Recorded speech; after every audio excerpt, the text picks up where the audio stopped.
So just a few weeks ago when Kirby Smart took the mic at his press conference after the first week of practices, he was not happy, to say the least. Y'all just waiting on the players? What do y'all want, guys? I mean, save me some time here. I can go home. Yeah, Coach, how was the first week of practice, and what were your initial takeaways? Long way from good. We are a work in progress.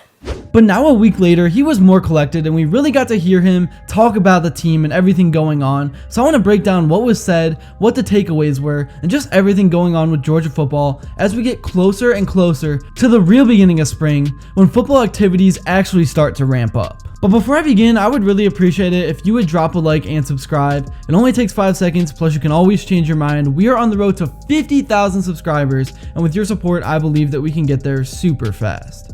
Alright, so the first thing that Kirby Smart opened up his press conference with was updating everyone on Daniel Calhoun. He's going to miss the rest of spring with a foot injury, and he said he was doing a great job of competing for that starting role at right guard. He said it's not a major injury, but it will affect his spring obviously. Kirby Smart also was asked about the off-the-field incidents that occurred with a few arrests to some of his younger players, and this is what he said. Yeah, disappointed, obviously, in those two young men and the decision-making process for each one.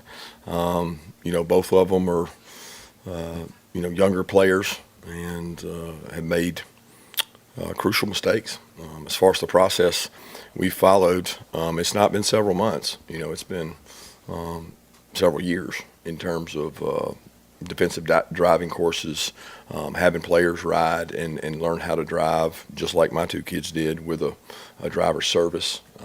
Josh Brooks has done a tremendous job meeting with every player, and we've had several speakers come in, and we continue to educate, and we're not going to stop at that. It's very unfortunate that one of those young men got his driver's license within 1 month of that happening at 18 or 19 years old, and it's amazing how many kids come to school now without a driver's license.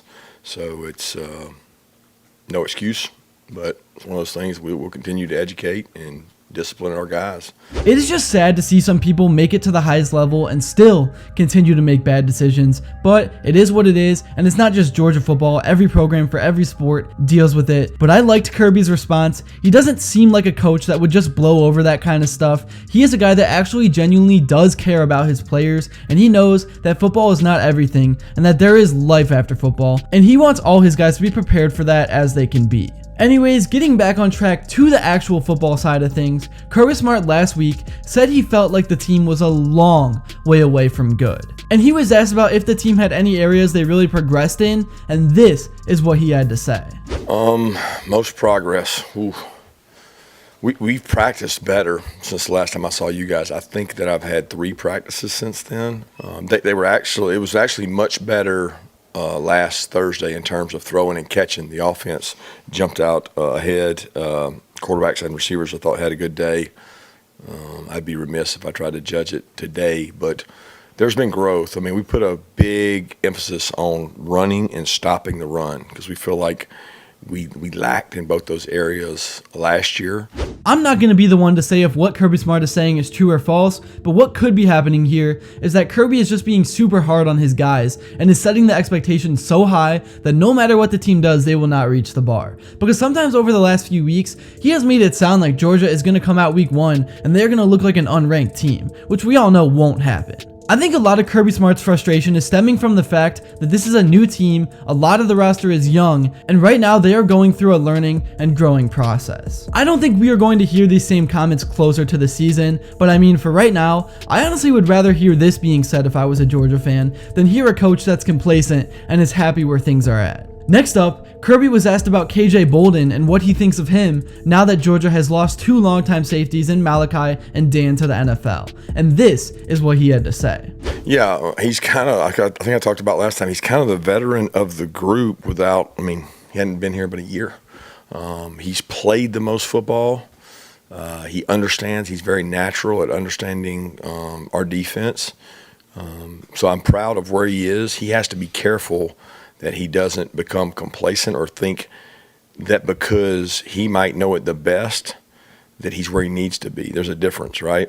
So intrinsically he has to be motivated by trying to be great, and he's got to do that every day. He can't measure himself against what we have right now, and we're behind at that position. Like, we don't have Dan and Malachi, which were two really good staples.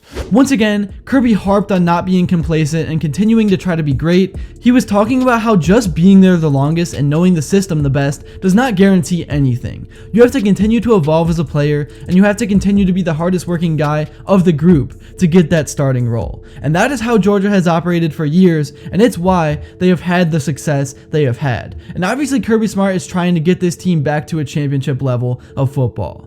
Anyways, moving on to talk about the defense and Kirby's emphasis on stopping the run this spring. He was asked about how far Chris Cole and Justin Williams have come in terms of that and what they have done this spring, and here is what Kirby had to say about those two.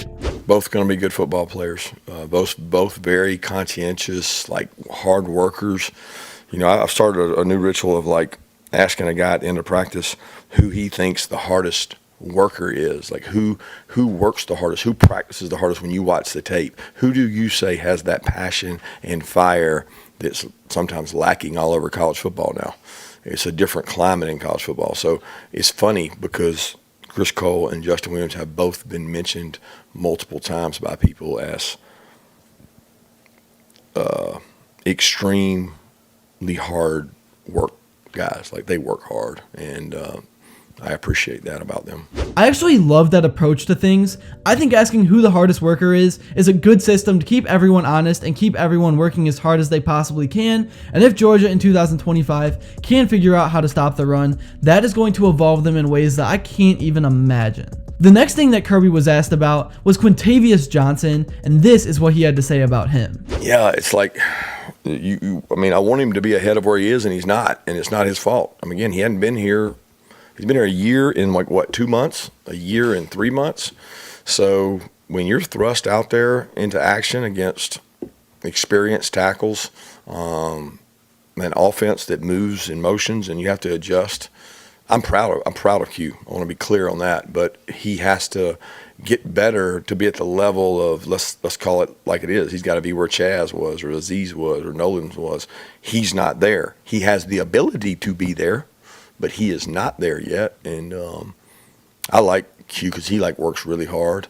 And then we got a bunch of young guys at that position. And Gabe's out for the spring, so he provides us depth, but he's not getting work right now. So for Q, that was probably not a good thing to hear. Basically, Kirby Smart said that he is not ready right now. Obviously, he's a head coach and sugarcoated it by saying he's new and he's a hard worker and he's proud of how far he has come, all that good stuff. But to say it how it is, I heard that he's not ready and he is not in the spot he needs to be. And now for the final thing in this video that I want to cover. Kirby was asked about the running back room, which is a unit that is going to be so critical in 2025 because with a newer QB room, you always want to provide the guy under center with a running back room capable of somewhat carrying an offense and taking over at times, especially early in big games, to get the QB, which should be Gunner Stockton, settled in. Here is what Kirby had to say about the running back room and the young backs on this roster so far into spring. Great bright spots there. In my opinion, they both are getting better. They're competing. Dwight's hit some big runs. Chauncey's made some really good cuts. Nate's been very consistent. And then, Dylan Bell has taken some reps there. We mixed Dylan in practice to practice. He works in the slot. He's trying to develop as a wide receiver and a back. He's been great and like a good attitude and being committed to, Coach, if it means me playing 10, 15 snaps at back, I want to do it. If I can develop as a slot, I want to do it.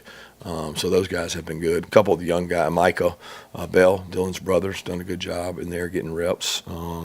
That's really all I have to say for this video. It's going to be very interesting to follow this team over the next few weeks and months, and let me know what you thought about this style of video, because often when I cover this team, and also any team that I cover, I kind of go at things from what I think and what other media outlets are talking about, but in this one, I wanted to go at things from what the actual source of all of this information himself had to say. So I'm interested to hear what you guys actually thought about this one, and also let me know what you would like to see next. Please be sure to drop a like and subscribe if you haven't yet, because your support truly does mean the world. And until next time, I will see you all later.